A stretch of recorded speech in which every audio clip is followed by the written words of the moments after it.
The Anthonys, Casey, her brother Lee, Cindy, and George were once a tight family until they were torn apart by deceit, deception, and death. What is your relationship with Casey today as we sit here? I don't have a relationship with my daughter. Do you want one? I'm going to be very blunt with this. I don't want to see her. I want to talk to her. Is your daughter Casey dead to you? Well, I always said that I would never talk to my daughter. I actually lost my daughter and my granddaughter in 2008. Cindy says she still communicates with Casey to some degree. She checked on me a couple months ago when You were in a hurricane, you've had some health issues. Right. She called me to check on me because she had heard I was in the hospital. I mean, I'm still her mom. When was the last time you saw her?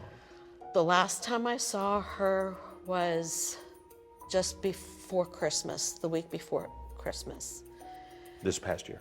This last year, yes. Was that weird for you? Well, it was weird, but it was the first time I saw her when she got out of the car for the first time and I saw her. I stood there for a second and I wanted to do one of two things. I wanted to just embrace her and I wanted to smack her. That's how I felt inside. I wanted to hit her for everything. I wanted to shake her. I wanted to say, what the hell did you do for all these years? And what Casey is doing now is once again sparking outrage. I'm still not even certain as I stand here today about what happened. To help promote her new career as a photographer, Casey gave a jaw-dropping interview to Associated Press reporter Josh Replogle. I want to play it, excerpts of it, and get your reaction. Everyone else has their theories. I don't know. So your parents had her? My dad did. I'm okay with myself. I sleep pretty good at night. I'm okay with myself. I sleep pretty good at night. How Cindy does not rest. I do not rest. I don't get a restful night's sleep. I know she hasn't for years. And also in the AP interview, Casey seemingly refuses any responsibility for what happened to little Caylee. I don't give a about what anybody thinks about me. I don't care about that. I never will. She's not to blame. In her mind, I bet she pushed everything out of her memory about Caylee. That's why she says, I don't know what happened. She's in an alternate world now. Is there anything she said that is true? No, No, absolutely not. not anything on there. I wish she would wake up and smell the coffee. She's talking about Caylee still being with her, a part of her life, and perhaps having another child. I don't know where she would have another child with. It wouldn't be anywhere in this United States of America. Who knows, maybe some other country would accept her. Is she a sociopath, or what's the issue here? Right now, I'm not sure that she isn't. Casey is living in Palm Beach with private investigator Patrick McKenna. McKenna also assisted O.J. Simpson's Dream Team. Are you considering a civil lawsuit, a wrongful death lawsuit against your daughter to finally get at the truth or assign some responsibility? If it gets to the point that my daughter would sell her story and that she would want to talk about it and get paid, yes. You would file a lawsuit? Oh, absolutely I would. Absolutely I would. Would you support a lawsuit against your daughter? I don't think it'll ever come to that. I don't think she'll sell her story. George seems to think that it might. And now there are rumors of reality shows, even a show with her and O.J. Simpson. Oh, God. What do you say to that? If it came down to that, I probably would. During the Anthony's ordeal, a manipulative daughter, a missing granddaughter, George gave up hope and tried to commit suicide. Tell me about the suicide attempt. I didn't feel I did enough to go find her. Cindy will tell you, I'd be gone from the earliest morning and I could get up till almost probably the next morning again out there looking for her. Like, what more can I do? I'm getting threatened by people on the outside. Couldn't get a job. I couldn't get a job. My life, everything. It collapsed. It collapsed. Did you want to die? I wanted to be with her. She needs to be here, not me.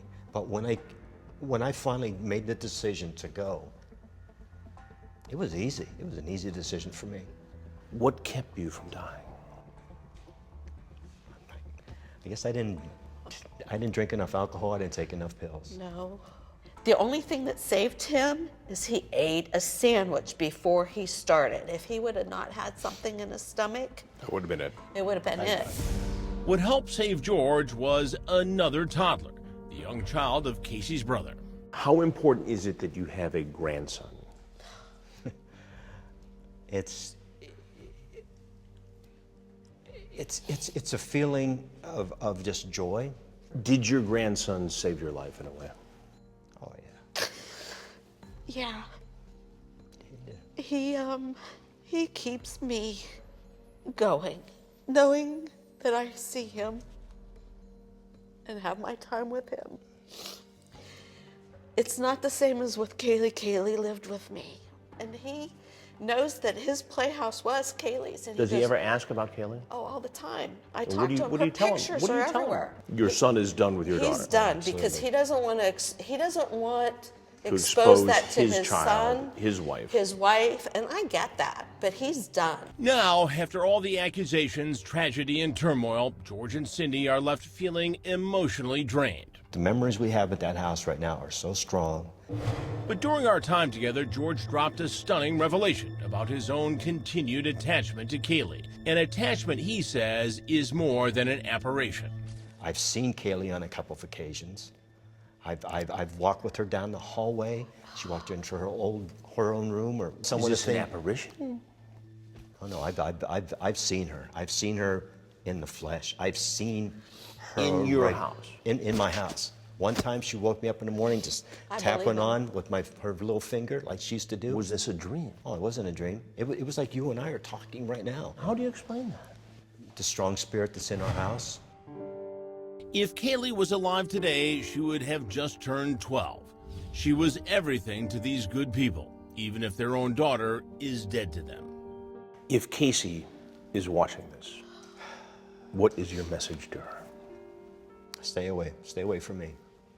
If she wants to have a relationship again with her mom, she's got a lot of explaining to do, but I don't want to hear it no more from her. Cindy, if Casey is watching this, what do you say to her? Casey, be true to yourself. Start being honest with yourself and own everything. And quit putting blame on everybody else. But she still hasn't faced whatever happened. I would love one day to find out, but I know I'll never find out until I get to heaven. Joining me here in New York City right now is investigative journalist Steph Watts, who helped facilitate our new interview with the Anthonys. Steph, as always, thanks for being here. I appreciate it. Thanks for having me, Chris. So you've been covering this case for 9 years, including the period of time when Caylee was missing. What kind of changes have you seen in George and Cindy through the years? Well, it's interesting. I think on a scale of acceptance as to what had happened to their daughter, at first Cindy was very protective of Casey and what happened. Now, on a scale of 1 to 10, when Cindy was originally a 1, she's about a 6 now as far as culpability. One of the more emotional moments was when they told me why they still live in the same house where they lived when Caylee disappeared.